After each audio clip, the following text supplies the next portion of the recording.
Hello guys, हमारी bike को almost एक महीना भी पूरा नहीं हुआ, लेकिन हम सर्विस कराने जा रहे हैं। आज सैटरडे है तो मैं सोच रहा हूँ कि सर्विस करा ली जाए बाइक की। अपनी KTM ड्यूक 390 2025 मॉडल की आज फर्स्ट सर्विस है। देखते हैं कितनी क्या कॉस्ट आती है। एंड मैंने इसमें कूलेंट भी डाला है खुद से, बिकॉज़ मुझे लगा कि कूलेंट का जो लेवल होता है वो एकदम ही नीचे चला गया है, तो मैं डाउट में था क्या करूँ। और मुझे लगा कि इंजन हीट ना हो, तो मैंने फिर खुद से ही थोड़ा कूलेंट डाला, जो कि मुझे दिखा भी नहीं कि भरा है या नहीं भरा, और वो शो भी हो रहा था कि वो गिरने को हो रहा है। आई एम नॉट श्योर, देखते हैं आज क्या रहता है। एंड मैं सर्विस सेंटर वालों से बात भी करूँगा इसके रिगार्डिंग। एंड लेट्स सी, मैं आपको टोटल कॉस्ट बताऊंगा कितनी मुझे आई है, एंड उन्होंने उस कॉस्ट में क्या क्या चीज़ें करी है। एंड कहने को तो फ्री सर्विस होती है, बट आई नो कि वो एक तरह से नाम की फ्री होती है। बाकी वो आपसे चार्ज लेते ही हैं, जो भी ऑयल होता है उसका, चाहे वो कूलेंट डलता है, चाहे वो इंजन ऑयल डलता है। उसके अलावा बाकी आई थिंक लूब्रिकेंट वगैरह शायद वो चेन क्लीनिंग वगैरह वैसे ही करते होंगे, वॉशिंग वगैरह, और लेबर चार्ज भी आई थिंक वो लेते ही होंगे। सो लेट्स सी कितना क्या रहता है। एंड मिलते हैं दूसरी तरफ। तो सेंटर में एकदम टाइम से पहुंच गया था एंड यहाँ पे मैंने अपनी बाइक सर्विस के लिए दे दी थी। तो आप देख रहे हैं बाइक की पहले वॉशिंग करी इन्होंने अच्छे से। एंड वॉश करने वाले भैया थोड़े चिढ़ गए थे कि मैं शूट क्यों कर रहा हूँ, तो मैंने ज़्यादा शूट नहीं करा। एंड देन इन्होंने बाहर बाइक को लगा दिया था थोड़ा पानी इसमें से निकलने के लिए वॉशिंग के बाद। एंड देन इसको अंदर लेके चले गए थे। एंड सबसे पहले इसका ऑयल चेंज किया इन्होंने ड्राई करने के बाद। बहुत ज़्यादा मैंने चलाई भी नहीं थी, आई थिंक 500 किलोमीटर से भी कम चलाई गई थी। एंड इस पर 1.6 लीटर का इन्होंने ऑयल डाला। सर्विस होने के बाद इन्होंने मुझे फ्यूल सिस्टम क्लीनर दिया, जो कि मैं घर ही लेके आ गया था, बिकॉज़ बाइक में पेट्रोल आई थिंक 3 लीटर के आसपास होगा। एंड रिकमेंड किया जाता है कि आप इसको जब आपका टैंक फुल हो तभी आप इसको डालें, मतलब अप्रॉक्स 10 लीटर आपका बाइक में पेट्रोल हो उसके साथ डालें। तो इससे आपका जो E20 से भी आपने सुना होगा कि थोड़ा डैमेज होता है, जंक लगने के चांस होते हैं अंदर, एंड डस्ट वगैरह जमता है, जो भी है उस तरह से क्या होता है कि ये इसको क्लीन कर देता है। जो आपके इंजेक्टर होते हैं जो फ्यूल को इंजेक्ट करता है, वो पंप आपका इससे साफ़ हो जाता है। तो ये आपको यूज़ करना चाहिए, आई थिंक ओवर यूज़ नहीं करना चाहिए, बट यू कैन यूज़। तो फर्स्ट सर्विस का सीन ये रहता है कि एक तो मुझे ये नहीं समझ आता कि फ़र्स्ट सर्विस फ्री क्यों कहते हैं, बिकॉज वो फ्री एक्चुअल में होती नहीं है। उसमें क्या फ्री रहता है आई डोंट नो, बिकॉज आप अमाउंट तो पे करते ही हो, जो भी उसका कंज्यूमेबल्स है उसका भी आप पे करते हो। एंड चेन ल्यूब वगैरह अगर उनको कुछ लगाना होता है, कूलेंट चेंज करना है, सब चीज़ों का प्राइस आपसे लिया ही जाता है, कुछ ना कुछ उसका अमाउंट रहता है।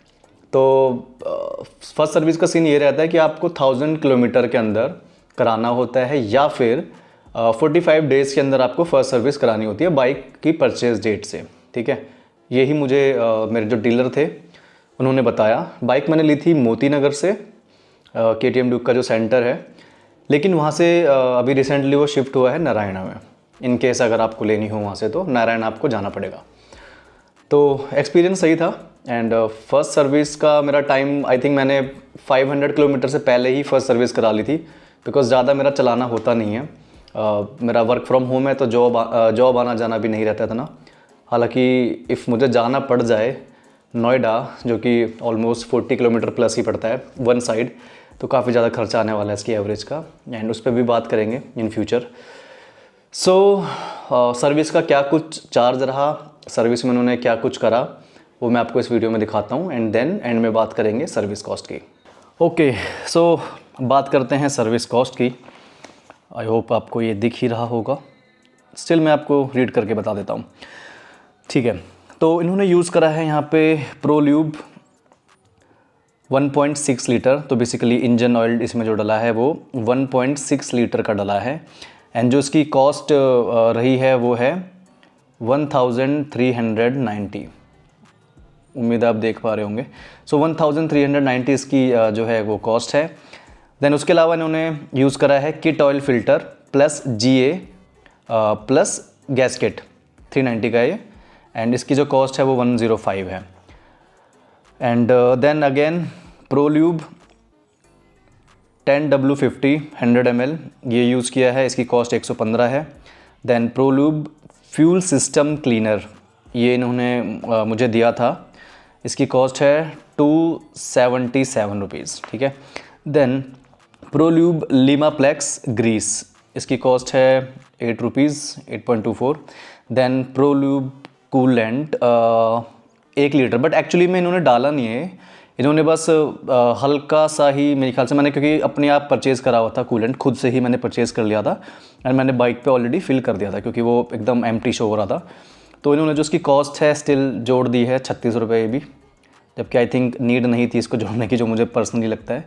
स्टिल ये भी उन्होंने जोड़ा है। एंड देन इसके अलावा चेन लुब्रिकेंट मोटल का, इसकी कॉस्ट है 177 रुपीज़। एंड देन कंज्यूमेबल्स में इन्होंने कंज्यूमेबल्स ही लिखा हुआ है, इसकी कॉस्ट जोड़ी है 88 रुपीज़।